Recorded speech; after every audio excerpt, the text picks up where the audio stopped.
என்ன யோசனை? நம்ம தனிமையில் இருக்கணும் தானே யோசிக்கிறேன். நல்ல வேலை, கை நிறைய பணம் இருந்தப்போ நல்லா பார்த்தவங்க இப்போ பார்க்க மறுக்கிறாங்க. அதானே யோசிச்சுட்டு இருக்க.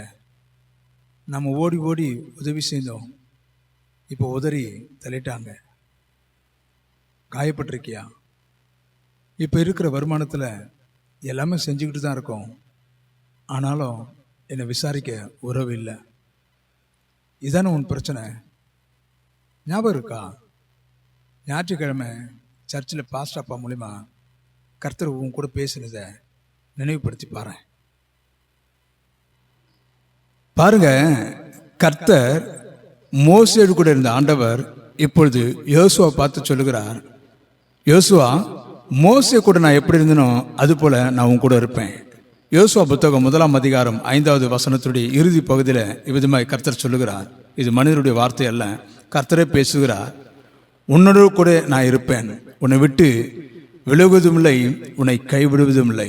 பாருங்க, தேவனாகிய கர்த்தர் உங்களுக்காக சொல்லுகிற ஒரு வார்த்தை, ஆழமான கருத்துள்ளதான வார்த்தை. உன்னோடு கூட நான் இருப்பேன். எப்பொழுது? உன் வாழ்நாள் முழுவதும்.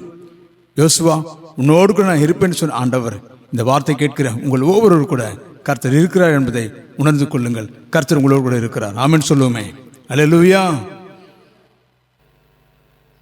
கவனிச்சிங்களா? கர்த்தர் ஏசாயா தீர்க்கதரிசி புத்தகம் 49ஆம் அதிகாரம் 15வது வார்த்தையில், ஸ்திரியானவள் தன் கர்ப்பத்தின் பிள்ளைக்கு இறங்காமல் தன் பாலகனை மறப்பாளோ?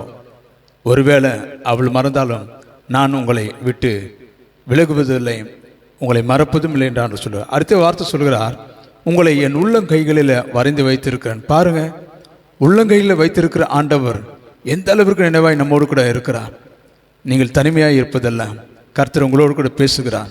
நீங்கள் வாழ்நாள் முழுவதும் தேவனாகிய கர்த்தருடைய வார்த்தை உங்களோடு கூட இருக்குமானால் நீங்கள் தேவனோடு கூட இருப்பதை நீங்கள் உணர முடியும். நீங்கள் தனிமை அல்ல. நீங்கள் எவ்வளவு பாருங்க, இந்த வேதத்தை தினந்தோறும் வாசிங்க. வேதத்தை நீங்கள் எவ்வளவு நீங்கள் வாசிக்கிறீங்களோ அவ்வளவாய் கர்த்தர் உங்களோடு கூட இருக்கிறத நீங்கள் உணர்வீங்க. கர்த்தர் உங்களை வழி நடத்துவார். God bless you.